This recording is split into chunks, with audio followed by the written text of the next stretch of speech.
प्रेरितन जा कम अध्याय 8। उहो जवान शाहुल बि तिफुनास जे हत्या में सहमत हुयो। कलिसिया जे मथां सताव। उन ॾींहं ते ई यरूशलेम जी कलिसिया जे मथां भारी सताव थियणु शुरू थियो। प्रेरितन खे छॾे बाक़ी सभु विश्वासी यहूदा ऐं सामरिया जे क्षेत्रनि में विखिरजी विया। कुझु परमेश्वर जे भक्तनि स्तिफुनास जे शरीर खे क़बर में रखियऊंसि ऐं संदसि जे लाइ ॾाढो मातम कयूं। पर शाहुल कलिसिया खे ॾाढो सताइण लॻो। उहो घर घर में घुसी मर्दनि ऐं स्त्रियुनि खे घसीटे करे उन्हनि खे जेल में विझणु लॻो। सामरिया जे क्षेत्र में फिलिपुस जो प्रचार करणु। जेके विश्वासी विखिरजी विया हुआ उहे जिते बि विया उते यीशुअ जे बारे में ख़ुशख़बरीअ जो प्रचार कंदा रहिया।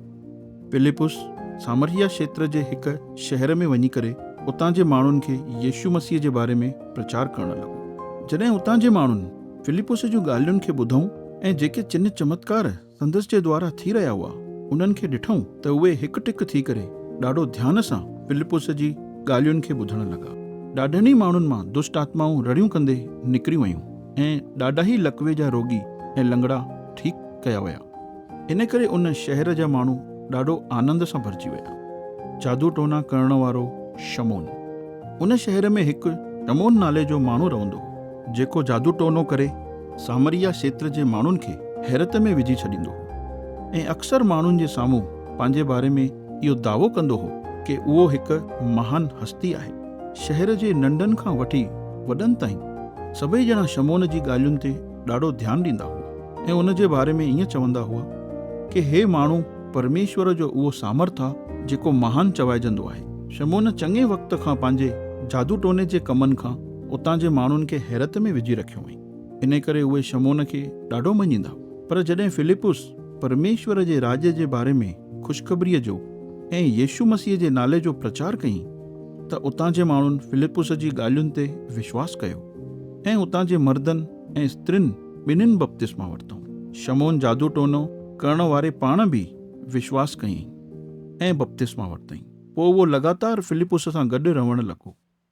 जेके चिन्ह चमत्कार ऐं अद्भुत कम फिलिपुस जे द्वारा थींदा हुआ उन्हनि खे ॾिसी शमोन ताजुब कंदो हो। सामरिया जे क्षेत्रनि में पतरस ऐं यूहन्ना। जॾहिं यरूशलेम शहर में रहण वारनि प्रेरितन इहो ॿुधो कि सामरिया क्षेत्र जे माण्हुनि परमेश्वर जे वचन खे स्वीकार करे छॾियो आहे त प्रेरितन पतरस ऐं यूहन्ना खे उन्हनि वटि मोकिलियो। उते पहुची करे पतरस ऐं यूहन्ना सामरिया जे विश्वासियुनि जे लाइ प्रार्थना कयूं कि उहे पवित्र आत्मा खे पाइनि, छोकी पवित्र आत्मा अञा ताईं उन्हनि मां कंहिंजे बि मथां न लथो हो। उन्हनि त बसि प्रभु यीशुअ जे नाले सां बपतिस्मा वरितो हो। तॾहिं पतरस ऐं यूहन्ना उन्हनि जे मथां पंहिंजा हथ रखिया ऐं उन्हनि खे पवित्र आत्मा मिलियो। पोइ जॾहिं उन शमोन जादू टोना करण वारे इहो ॾिठईं कि प्रेरितन जे हथ रखण सां पवित्र आत्मा मिली रहियो आहे त उहो पतरस ऐं यूहन्ना वटि पैसा खणी वियो ऐं ईअं चवणु लॻो, मूंखे बि इहो सामर्थ ॾियो ताकी मां बि जंहिंजे मथां हथ रखां त उनखे पवित्र आत्मा मिली वञे। इहो ॿुधी पतरस उनखे जवाबु ॾिनई, तूं ऐं तुंहिंजा पैसा ॿई नाश थियनि, छोकी तूं परमेश्वर जे वरदान खे पैसनि सां हासिल करण जी कोशिश कई अथई। इन सेवकाईअ में न तुंहिंजो कोई भाग आहे ऐं न ई कुझु हिसो, छोकी तुंहिंजो दिलि परमेश्वर जे प्रति सही कोन अथई। सो हाणे तूं इन पाप मां तौबा कर ऐं परमेश्वर खां प्रार्थना कर। बेशक उहो तुंहिंजे दिलि जे इन इरादनि खे माफ़ करे छॾींदे। मूंखे ॾिसण थो अचे कि तूं ॾाढो सार सां भरियल आहीं ऐं पाप जो ग़ुलाम आहीं। इन ते शमोन उन्हनि खे चयईं, तव्हां मुंहिंजे लाइ परमेश्वर खां प्रार्थना कयो कि जेके ॻाल्हियूं तव्हां चयव उन्हनि मां कोई बि मूंसां न घटिजे। पोइ पतरस ऐं यूहन्ना गवाही ॾेई करे ऐं प्रभुअ जो वचन ॿुधाए वापसि यरूशलेम शहर ॾांहुं विया। यरूशलेम शहर वञण जी यात्रा में उहे सामरिया क्षेत्र जे चङनि ई गामड़नि में यीशुअ जे बारे में ख़ुशख़बरी ॿुधाईंदा विया। फिलिपुस ऐं कुश देश जो अधिकारी। हिकु दफ़े ईअं थियो कि परमेश्वर जे हिकु स्वर्गदूत फिलिपुस खे चयईंसि, उथ ऐं ॾखण दिशा में उन रस्ते ते वञ जेको यरूशलेम शहर खां गाजा जी तरफ़ वेंदो आहे। इहो हिकु सुनसान रस्तो हो। इन ते फिलिपुस उथी करे हलणु लॻो ऐं संदसि जी मुलाक़ात कुश देश जे हिकु माण्हूअ सां थी जेको खोजो हो ऐं कुश देश जी महारानी कंदाके जे महल जो हिकु अधिकारी ऐं खजांची बि हुयो। उहो आराधना करण जे लाइ यरूशलेम शहर आयो हुयो ऐं उहो वापसि मोटी रहियो हो। उहो पंहिंजे रथ ते वेठल हो ऐं यशाया भविष्यवक्ता जी किताब जोर सां पढ़ी रहियो हो। उन वक़्तु पवित्र आत्मा फिलिपुस खे चयईंसि, उन रथ जे वेझो वञी उन सां गॾु गॾु हल। सो फिलिपुस डुकी करे उन रथ जे पासे में वियो त उन माण्हूअ खे यशाया भविष्यवक्ता जी किताब खे जोर सां पढ़ंदे ॿुधईं ऐं फिलिपुस उन खां पुछईं, जेको तूं पढ़ी रहियो आहीं, छा तूं हुनखे सम्झी थो? इन ते उन माण्हूअ फिलिपुस खे चयईंसि, जेसिताईं कोई मूंखे इन ॻाल्हियुनि जो संदर्भ सम्झाइण में मदद न करे तेसिताईं मां कीअं सम्झी सघंदुमि। उन फिलिपुस खे विनती कयईंसि कि उहो रथ ते चढ़ी करे संदसि सां गॾु अची करे वेही। उहो यशाया भविष्यवक्ता जी किताब जो जेको भाग पढ़ी रहियो हो उहो इहो हो, उनखे हिकु रिढ वांगुरु क़तल करण जे लाइ वठी पिया वञनि ऐं जीअं मेमनो पंहिंजे उन कतरण वारनि जे अॻियां चुपचाप रहंदो आहे, उअं ई हुन बि पंहिंजो मुंहुं न खोलियईं। हुन जी बेइज़ती कई वई ऐं हुन सां इंसाफ़ न थियो।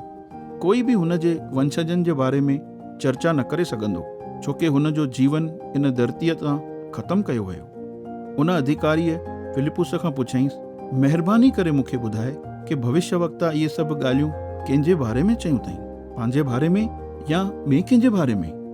फिलिपुस उनखे ॿुधाइण शुरू कयईं ऐं यशाया भविष्यवक्ता जी किताब जे इन ई भाग खां शुरूआत करे उनखे यीशुअ जे बारे में ख़ुशख़बरी ॿुधाईंसि। पोइ रस्ते में अॻियां वेंदे महिल ॿई ॼणा हिकु अहिड़ी जॻहि ते पहुता जिते पाणी हुयो।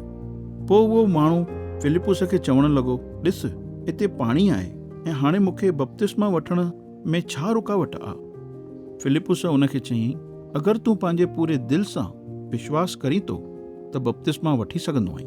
इन ते उन फिलिपुस खे जवाबु ॾिनईंसि, मां विश्वास कयां थो कि यीशु मसीह परमेश्वर जो पुटु आहे। तॾहिं उन माण्हूअ रथ खे रोकण जो हुकुम ॾिनई। पोइ फिलिपुस ऐं उहो माण्हू ॿई ॼणा पाणीअ में लथा ऐं फिलिपुस उनखे बपतिस्मा ॾिनईंसि। पोइ जॾहिं उहे पाणीअ मां ॿाहिरि आया त ओॾी महिल ई परमेश्वर जो आत्मा चमत्कारिक रूप सां फिलिपुस खे खणी वियो। पोइ उन अधिकारीअ फिलिपुस खे वरी न ॾिठईं, पर तंहिं हूंदे बि उहो माण्हू ॾाढो आनंदित हुयो ऐं पंहिंजे रस्ते ॾांहुं हलियो वियो। उन खां पोइ फिलिपुस पंहिंजे पाण खे अशदोद नगर में पातईं ऐं पोइ जेसिताईं उहो कैसरिया शहर में न पहुतो हो तेसिताईं उहो रस्ते में ई सभिनीनि नगरनि में यीशुअ जे बारे में ख़ुशख़बरीअ जो प्रचार कंदो वियो।